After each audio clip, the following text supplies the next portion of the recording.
Recentemente, na ONU, o presidente da Colômbia, Gustavo Petro, disse: "No hay raza superior, señores. No hay pueblo elegido de Dios. No lo es ni Estados Unidos ni Israel. Ignorantes fundamentalistas de extrema derecha piensan así. El pueblo elegido de Dios es la humanidad toda." Eu sou o Místico Digital e hoje eu vou falar de algo que mexe com a fé, a política e principalmente com a forma como alguns tentam legitimar a exclusão. A ideia de que existe um povo escolhido de Deus. Esse é o ponto de partida de hoje. Quando a fé vira desculpa para criar fronteiras entre quem seria digno de existir e quem não seria. Desde que a humanidade começou a organizar suas crenças, a religião sempre esteve ao lado do poder. A ideia de povo escolhido surgiu como um recurso narrativo para justificar guerras, conquistas e colonizações. Se um grupo se dizia escolhido por Deus, automaticamente tinha a autorização moral para subjugar os outros. No Antigo Testamento da Bíblia, por exemplo, foi usado em diversas épocas como respaldo para a dominação de territórios. Os colonizadores europeus invocavam passagens bíblicas para afirmar que tinham direito divino de ocupar terras e converter povos. Mais tarde, esse mesmo discurso se repetiu em cruzadas religiosas, em invasões coloniais e até na escravização africana, onde pregadores justificavam a submissão de milhões de pessoas como parte de uma vontade divina. Ou seja, a ideia de eleição nunca foi apenas espiritual, sempre foi política, sempre foi instrumento de poder para legitimar a violência. O problema nunca foi a fé em si, mas a forma como ela é instrumentalizada. Quando líderes políticos ou religiosos proclamam que representam o povo escolhido, eles não estão falando de espiritualidade, mas de dominação. Usam a fé como uma arma simbólica. Quem se opõe a eles não se opõe a um governo ou a uma ideologia, mas a Deus em pessoa. Essa fusão entre política e religião cria um escudo inquestionável, porque quem ousa questionar é taxado de herege, inimigo da fé ou até do próprio Criador.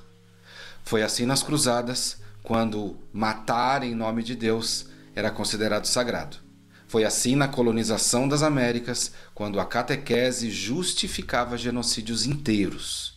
Essa mesma lógica continua viva em discursos modernos, em que países, governos ou religiões ainda se colocam como guardiões exclusivos da verdade. No fundo, é sempre o mesmo truque: usar a linguagem da fé para consolidar um poder terreno. Outro ponto central é entender como a política sequestrou o sagrado. O que deveria ser espaço de transcendência e encontro humano virou moeda de barganha para lideranças que precisavam justificar privilégios. A ideia de povo eleito funciona como um selo de superioridade. Se somos escolhidos, temos direitos que os outros não têm. Esse raciocínio ele abre espaço para políticas segregacionistas, para a exclusão de minorias e até para guerras santas. A manipulação acontece porque o discurso religioso ele toca no mais íntimo das pessoas, que é a sua fé. Quando um governante ou líder religioso fala em nome de Deus, ele atinge diretamente a consciência coletiva. O sagrado, nesse processo, deixa de ser símbolo de comunhão e vira justificativa para a violência. E a história mostra, cada vez que alguém declarou falar em nome do Deus dos escolhidos, o resultado foi derramamento de sangue. Esse sequestro do divino continua atual, só mudou de cenário. A lógica é simples, mas devastadora. Se existe um povo eleito por Deus, todos os outros são menores. Esse raciocínio cria um abismo simbólico onde alguns se veem autorizados a dominar, explorar ou até eliminar quem não faz parte do seu ciclo. Esse tipo de discurso é a base de todo o racismo, porque ele fabrica uma hierarquia espiritual que depois se traduz em hierarquias sociais, econômicas e políticas. A consequência é clara: quem acredita ser superior por ordem divina vai tratar o outro como inferior por obrigação moral. Essa crença alimenta séculos de exclusão, perseguição e ódio, sempre travestidos de devoção. Quando o mito de superioridade se encontra com armas, o resultado é massacre, genocídio. Não estamos falando apenas de passado distante, mas do presente, diante dos nossos olhos. Gaza é um exemplo gritante. Milhares de inocentes mortos, famílias destruídas, crianças soterradas sob escombros, tudo em nome de uma narrativa de autodefesa que esconde um raciocínio de fundo. A vida de uns vale mais do que a dos outros. Esse massacre não acontece no vácuo, mas ele é sustentado por um discurso que legitima a violência com base em que seria ou não escolhido, digno, protegido. É a espiritualidade sequestrada pela política novamente, só que agora com bombas, drones e sangue real. Falar disso não é tomar partido político, é expor como o mito do povo eleito, quando transformado em dogma de Estado, se converte em tragédia humana. Gaza é a prova viva de que a fé manipulada pode se tornar a arma mais letal do mundo. O mais perigoso desse discurso é que ele não se apresenta como racismo explícito, mas como devoção. É mais fácil combater alguém que diz claramente eu sou superior do que alguém que se coloca como servo de Deus e, por isso, autorizado a excluir os demais. Essa é a máscara mais eficiente do racismo moderno, usar símbolos religiosos para suavizar a exclusão. O que poderia ser identificado como ódio se traveste de fé. Assim, preconceitos viram valores, e violências viram missões, e genocídios viram necessidade divina.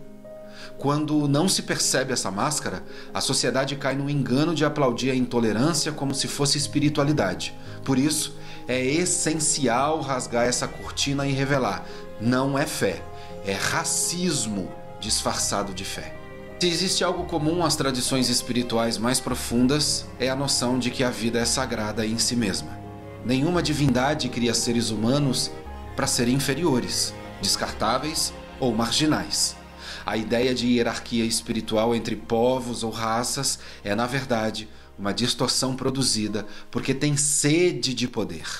Quando olhamos para as tradições antigas, do Oriente ao Ocidente, por exemplo, percebemos que o sagrado se manifesta em cada ser vivo. O sopro divino não distingue cor da pele, nacionalidade ou religião. Ao contrário, ele se revela na diversidade. O que a manipulação política fez foi transformar essa diversidade em ameaça, impondo medo e controle. A espiritualidade, quando autêntica, ela não divide, ela expande, ela não cria fronteiras, ela cria pontes. E principalmente não autoriza que alguém diga eu sou mais humano que você. No culto tradicional em Yorubá, por exemplo, cada pessoa nasce com um ori, um destino individual, sagrado e intransferível. Esse ori é a centelha divina que guia o caminho da vida e não existe ori superior ao outro. Essa visão desarma qualquer tentativa de colocar um povo acima do outro, porque mostra que o divino se manifesta em cada cabeça, em cada corpo, em cada existência. O axé, que é a força vital que conecta tudo, não faz divisões hierárquicas. Ele circula em todos, atravessa todas as histórias, conecta todos os mundos. Essa sabedoria ancestral revela algo essencial. A verdadeira espiritualidade não legitima a opressão, mas conhece a singularidade. Enquanto algumas tradições foram sequestradas para sustentar impérios, o Yorubá ensina que cada um é portador do destino e merece respeito. É um lembrete de que a espiritualidade não é arma de guerra, mas ferramenta de equilíbrio e dignidade. A verdadeira espiritualidade é movimento de expansão. Ela não está a serviço de bandeiras nem de fronteiras, mas de consciência humana. Quando a fé é vivida em sua essência, ela não legitima massacres, como vemos em Gaza, nem hierarquia raciais, mas aponta para o contrário. Toda vida importa, porque toda vida é reflexo do sagrado. O problema é que essa visão raramente é a que chega ao poder. O poder prefere a fé domesticada, útil para separar e controlar. Mas quem mergulha de fato no espiritual percebe que não há um povo eleito. Há uma humanidade inteira com potencial divino de expressar o próprio divino em si. Espiritualidade não é sobre dizer somos melhores, mas sobre reconhecer que todos somos portadores da mesma centelha. O convite é esse: abandonar a fé usada como bandeira e reencontrar a fé como força de comunhão. O mito do povo escolhido não ficou no passado. Ele ainda estrutura muitos dos conflitos de hoje. Basta olhar para o noticiário. Guerras, ocupações e segregações continuam sendo justificadas em nome de uma suposta legitimidade divina. Líderes políticos invocam Deus como se fosse um aliado exclusivo de sua bandeira, transformando a fé em argumento de guerra. Isso acontece tanto em conflitos internacionais quanto em políticas internas que marginalizam grupos inteiros. É como se a humanidade tivesse aprendido a sofisticar o discurso, mas não a superar a lógica da superioridade. Enquanto isso, milhões de pessoas continuam pagando o preço. Refugiados, populações perseguidas, comunidades empobrecidas. A mensagem é clara: sempre que alguém reivindica ser eleito por Deus contra os outros, o que vem em seguida é exclusão, violência e sangue. Esse discurso não está só nas guerras ou nos palanques da ONU. Ele se infiltra no cotidiano. Está no preconceito religioso contra quem cultua de forma diferente. Está no racismo velado que insiste em tratar alguns corpos como menos dignos. Está nas frases aparentemente inocentes que dividem quem é abençoado e quem não tem fé. Essa mesma lógica que mata em Gaza também aparece quando alguém diz que sua religião é superior, que sua cultura é mais civilizada ou que o seu modo de viver é o único aceitável. A diferença é apenas de escala. O massacre começa no imaginário, quando uma parte da humanidade passa a acreditar que a sua vida tem mais valor do que a do outro. Esse veneno, quando não é questionado, gera raízes que sustentam sistemas de exclusão. O macro e o micro são faces do mesmo problema. O grande desafio do nosso tempo é rasgar esse véu. É perceber que o discurso do povo escolhido não é fé, mas ferramenta de dominação. É reconhecer que enquanto aceitarmos essa ideia como normal, continuaremos reproduzindo violências, sejam elas genocídios, sejam elas microagressões do dia a dia. A urgência é espiritual e política ao mesmo tempo. Espiritual porque precisamos resgatar uma fé que una, não que exclua. E política porque vidas continuam sendo sacrificadas em nome desse mito. Gaza hoje é o retrato mais cruel desse equívoco, mas não é o único. Em cada esquina, em cada preconceito silencioso, essa lógica se repete. Romper com ela é um trabalho coletivo e profundo. É escolher uma espiritualidade que não serve a impérios, mas à humanidade inteira. Se toda a humanidade é escolhida, então o desafio não é provar quem tem selo de Deus, mas como cada um de nós manifesta o nosso sagrado no mundo. O povo escolhido não é uma nação, uma bandeira ou uma religião. O povo escolhido é todo aquele que decide viver com consciência, respeito e responsabilidade. Se você sente que essas ideias ainda te atravessam, sejam em questões de fé, de racismo ou até de autoaceitação, nas minhas consultas eu posso abrir um mapa que mostra onde você ainda se prende a crenças limitantes.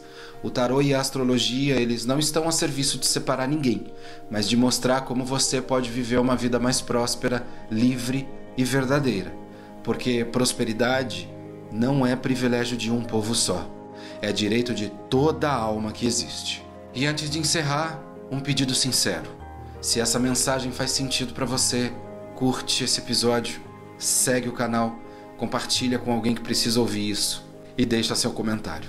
Isso não é só engajamento, é a forma de mostrar que essa reflexão chegou em você e pode chegar em mais pessoas. Quando você interage, a mensagem viaja mais longe. E eu acredito que esse tipo de reflexão precisa atravessar o maior número de pessoas possível.